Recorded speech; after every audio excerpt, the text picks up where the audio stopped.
It's been quite the summer for political leaders. What are your big takeaways? Well, actually, I'm struck by the three last stories you talked about. The economy is slowing down.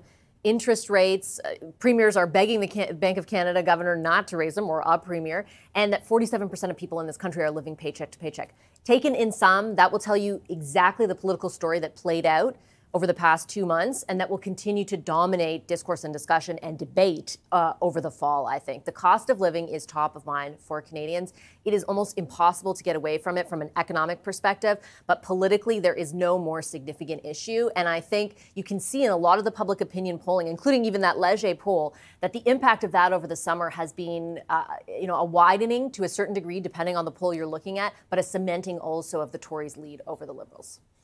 Now, a big topic and something that leaders have been talking about is, of course, affordable housing and the housing crisis.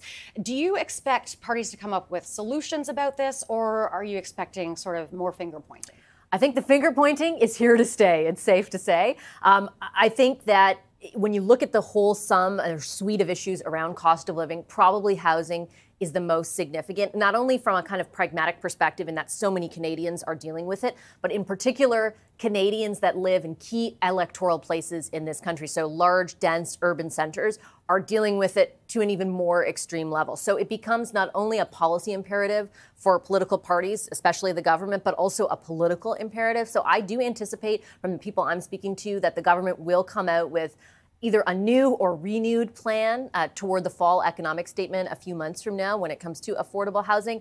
But it's a complicated issue, right? No matter what the federal government puts on the table, the question politically is it enough to blunt the criticism from particularly the Tories? But pragmatically, when the provinces and the municipalities play such a big role too, it's difficult to see how, or it'll be a big question mark, I guess, to see how much impact the federal government can have and how soon.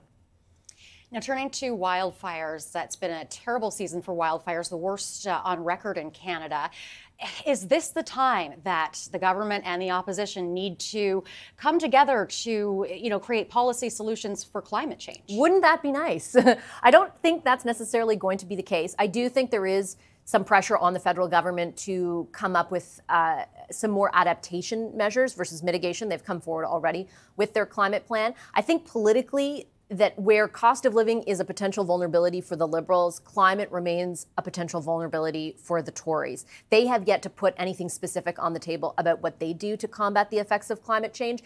And while opposition can do that for a long time, they may come up against a wall on that, just given the acute nature of the wildfires over the summer and the degree to which they too, alongside the economy, are top of mind for so many thousands of us who have been impacted by them. And now on the leadership front, we know that Justin Trudeau says he's not going anywhere. Do you think that's likely? What are the state of, all of the political leaders right now? I think that it is likely that Justin Trudeau sticks around, that the Prime Minister sticks around as leader of the Liberal Party. From the conversations I'm having with people who work with him, nobody is telling him it's time to go.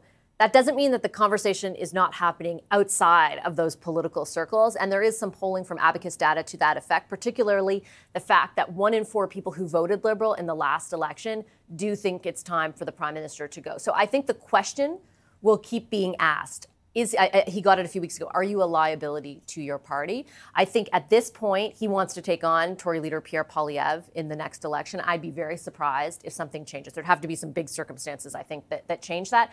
As far as the other leaders, Pierre Poilievre has had a pretty successful summer. We know he's kind of changed his image, no more glasses. It looks like public opinion polling shows that work to a certain degree. He still faces some negative numbers or a lack of awareness among people about who he is, but overall hasn't been the worst summer for him. We'll see what happens in the fall. Jagmeet Singh, always, public opinion polling shows very likable, but it hasn't been able to translate in big numbers nationally for the NDP. They have not seen a huge increase over the summer, except for in BC, where most public opinion polling puts them ahead of the Liberals, but behind the Conservatives. Well, we know that you will be watching all of this unfold very closely. CTV Chief Political Correspondent Vassy Kapelos, thank you so much for being here with us today. Thanks, Renee. Appreciate it. And a reminder, Power Play with Vassy Kapelos returns on Tuesday, September 5th at 5 p.m. Eastern on CTV News Channel and ctvnews.ca.